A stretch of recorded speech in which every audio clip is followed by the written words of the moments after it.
Hey folks, Greg here, and today I have a very special treat for you. I always say that, I think, in these videos, but today it really is special because I got to go to the early opening of Super Nintendo Land, and I picked up some of the stuff that I thought was worth unboxing and showing you folks out there at home who aren't able to go there. Let's check it out.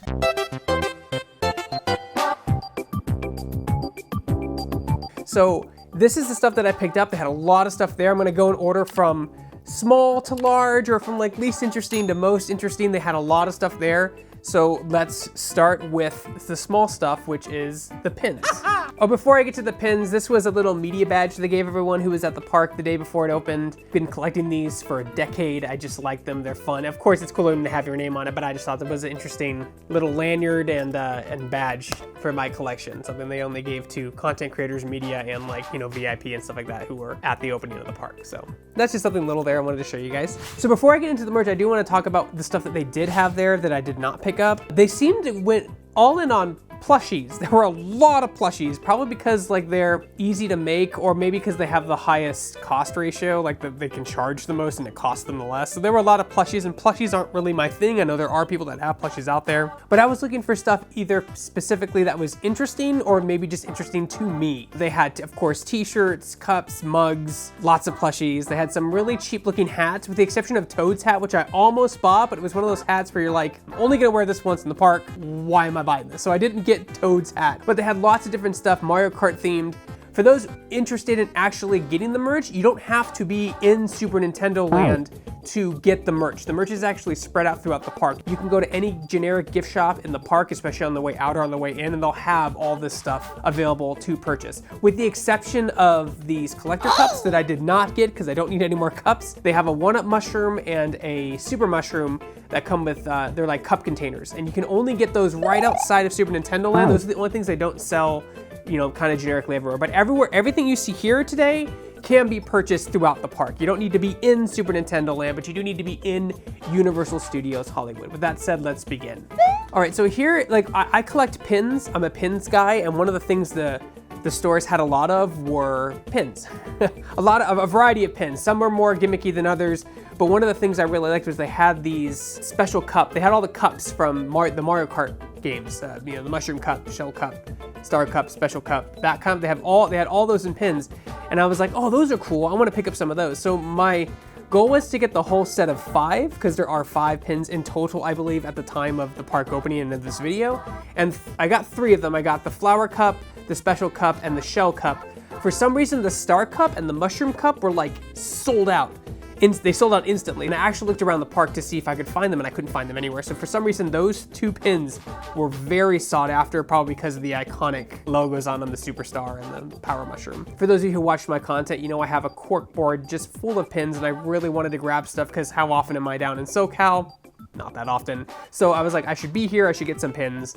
And these were the ones that stuck out to me the most out of all of them. They had more pins of like Mario on the cart, like little character pins of Mario and Luigi and stuff like that, but these caught my eye, and they have 5 of them in total, but I was only able to get 3. If you were lucky enough to get the Star Cup and the Mushroom Cup, good for you. Let me know in the comments below, but these are the 3 I got. And it just seemed like it would be a miss not to get some pins, at least 1 or 2 pins there. These pins were $8 a piece, which seems astronomically high for a pin, but at the same time, if you're looking for that one little souvenir, I can recommend these pins because they're cheap and affordable and not $40. So these were $8 a piece for the pins, and I think they vary based on size too. They have bigger ones and smaller ones, but these ones were $8. So those are the pins. Next up is the power band.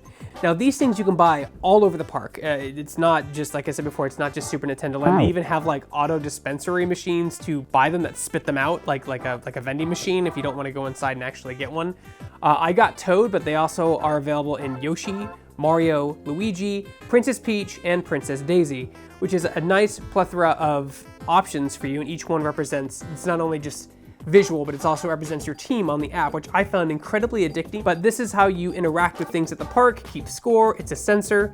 in here a near-field chip sensor that when you hit the blocks, you get coins. When you do the rides, you get stamps, and all these other cool things that the app does. Really feeds into the immersive experience of Super Nintendo Land. The bands retail for $40, and no, you can't share them. They have an individual QR code on the back that you scan with the app, and the app syncs that one. So your whole family can't use one band, and that was a smart marketing move on their part, so now they need to all use multiple bands. Now you can assign multiple bands to the app by scanning, so only one person has to have a phone, but everyone has to have a band in order to keep their own personal score. There's daily scoreboards on the app for the team you're repping. I was recommending Team Toad because, he's the best. And that's what he says all the time. This is one I like the best in terms of the band too. So has these little eyes on the front that remind me of Super Mario World, and I really liked that. So the people at Universal gave me this. It's a little band holder because apparently people were having trouble clipping them on. I'm not sure if they'll be included. It seems to fit on fine here, but it does, when you start doing things around the park, it will start to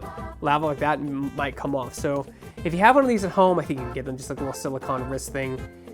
I recommend getting one of these if you're not given one at the park. I'm not sure what they're gonna do with that because this did not come with the band, it was extra. It didn't cost me anything, but they gave it to me after the fact because people were having a problem with their bands. The bands really do add in a lot of interactivity. If you do go, I do highly recommend getting a band. I know it is expensive for $40, but it really does add to the immersive experience of Super Nintendo World. And rep your favorite character too.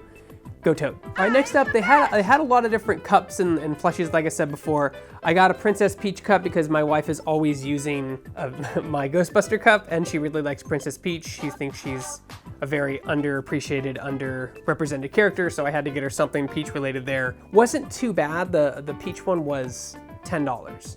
So it's not terrible. This is theme park pricing, so it wasn't terrible, but it's a good quality cup, not dishwasher safe. In case you bought one of these or thinking about one of these, you have to hand wash them. So next up we have an interesting spur of the moment purchase that I got when I was waiting in line. So they had these pillows and I was like, oh, that's cute, like a question block pillow. Interesting, right? And it feels cheap, it has cheap foam balls. But I saw this, I was like, I don't need that. And then I saw someone with a different type of pillow and I'm like, wait a minute, where did you get that pillow? That pillow looks interesting. And they said, oh, it's this pillow, it's reversible. Where did you find that star pillow? Right there. Oh, it's reversible. It's reversible. Exactly. What? Yeah, exactly. What? Damn it.